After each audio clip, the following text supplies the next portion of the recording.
وَلَقَدْ آتَيْنَا مُوسَى الْكِتَابَ، تحقیق ہم نے موسیٰ کو کتاب دی، وَجَعَلْنَا مَعَهُ أَخَاهُ هَارُونَ وَزِيرًا، اور ہم نے موسیٰ کے ساتھ ان کے بھائی ہارون کو ان کا مددگار بھی بنایا۔ فَقُلْنَا اذْهَبَا إِلَى الْقَوْمِ، اور ہم نے کہا جاؤ تم دونوں ایسی قوم کی طرف، الَّذِينَ كَذَّبُوا بِآيَاتِنَا، جنہوں نے ہماری آیتوں کو جھٹلایا ہے، فَدَمَّرْنَاهُمْ تَدْمِيرًا، اللہ کہتے ہیں ہم نے پوری بستی اٹھا کے ہلاک کر دی، تباہ و برباد کر دی فرعون کی، یعنی اس کو غرق کیا، اور ان کے جو گھر ویران اور اجڑ گئے نا، ان کے جب کسی آبادی میں لوگ رہنا ختم کر دیتے ہیں تو وہ آبادی کیسی اجڑ جاتی ہے کچھ دنوں میں،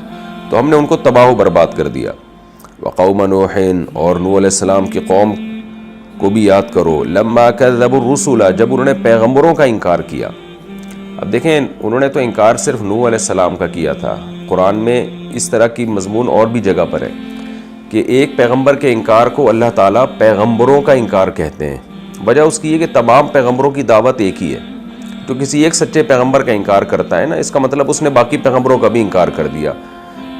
یعنی باقی پیغمبروں پر بھی ایمان لانے کا کوئی فائدہ نہیں ہوا، کیونکہ دعوت تو سب کی ایک ہی ہے۔ ایک آدمی آپ کو آ کے خبر دیتا ہے ایسا ہوا ہے،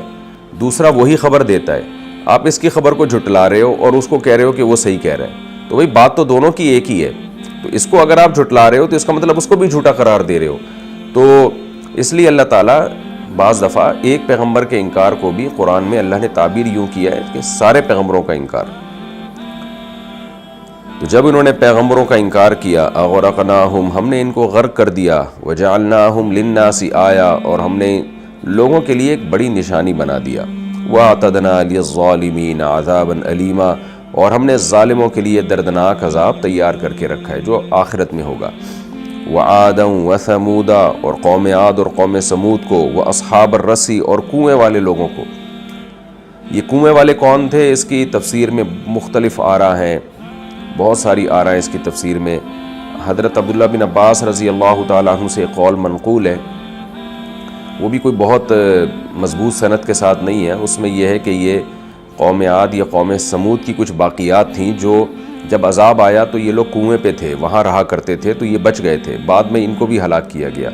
لیکن مختلف اقوال ہے، بہرحال کوئی ایسی قوم ہے جو کنویں کے ارد گرد رہا کرتی تھی اور کنویں کے ساتھ ان کی کوئی خاص مناسبت تھی، سارا گاؤں یا سارا علاقہ کنویں سے پانی پیتا ہوگا، یا وہ کنواں سب لوگوں کو سیراب کرتا ہوگا، تو اس لیے اللہ نے اس کا نام ہی اصحاب رس رکھ دیا۔ باقی ہمیں مرفوع صحیح احادیث میں کوئی اس بارے میں واضح ہدایات نہیں ملتی ہیں۔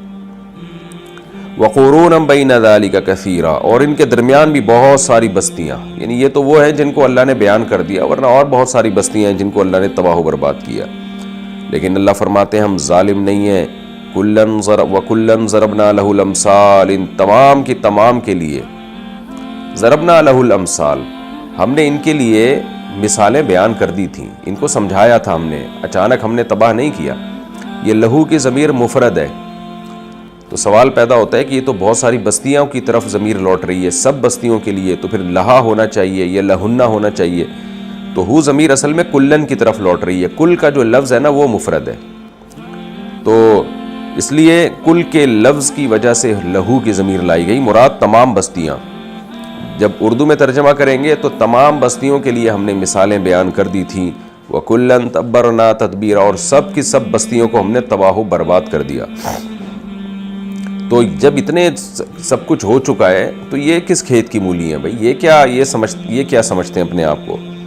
وَلَقَدْ أَتَوْا عَلَى الْقَرْيَةِ الَّتِي أُمْطِرَتْ مَطَرَ السَّوْءِ، اللہ کہتے ہیں یہ لوگ تو ایسی بستیوں کے قریب سے گزر چکے ہیں جن کو بری بارش سے ہلاک کیا گیا تھا، مراد اس سے لوط علیہ السلام کی قوم ہے۔ آج بھی جب آپ سعودی عرب سے شام کی طرف جاتے ہیں، عرب لوگ بہت زیادہ تجارت کیا کرتے تھے، مکہ سے شام کی طرف جاتے تھے وہ، تو جب شام کی طرف جاتے تو راستے میں لوط علیہ السلام کی قوم کی بستی آتی تھی جو لڑکوں سے بدفعلی کرتے تھے اور ان کو تباہ و برباد کیا گیا، تو ان پر پتھروں کی بارش کی گئی تھی۔ تو اللہ کہتے ہیں یہ ان بستیوں سے، اس بستی سے کے قریب سے گزر چکے ہیں یہ جس کو ہلاک کیا گیا ہے۔ افلم یکونوا یرونہا، کیا یہ دیکھتے نہیں ہیں اس بستی کو کیسے تباہ و برباد پڑی ہوئی ہے؟ بل کانوا لا یرجون نشورا، بلکہ اصل بات یہ ہے کہ یہ آخرت پر دوبارہ زندہ ہونے پر یقین نہیں رکھتے، یعنی دیکھتے ہیں، عبرت بھی حاصل ہونی چاہیے، لیکن عبرت حاصل ہو کیوں نہیں رہی ہے؟ کہ ان کو احساس ہی نہیں ہے کہ موت کے بعد ہم نے جواب دینا ہے۔ جب بے فکری ہوتی ہے تو پھر انسان سوچتا ہی نہیں ہے، بس وہ ہر چیز کو نیچر پہ ڈال دیتا ہے کہ بھئی یہ بستی تباہ ہوئی ہوئی ہے، زلزلہ آ گیا ہوگا، کوئی مسئلہ ہو گیا ہوگا، تو بستیاں تو تباہ ہوتی رہتی ہیں، اس میں اس کا پیغمبروں کے سچے ہونے کی کیا دلیل ہے؟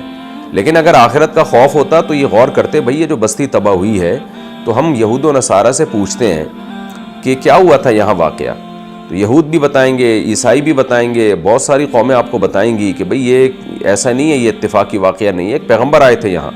حالانکہ ان قوموں میں آپس میں بڑا اختلاف ہے، لیکن اس کے باوجود یہ ایک بات پہ جمع ہے۔ جب دو آدمی ایک دوسرے کے مخالف ہوں لیکن ایک خبر پہ دونوں جمع ہوں، تو پھر اس خبر کے یقین ہونے کا انسان کو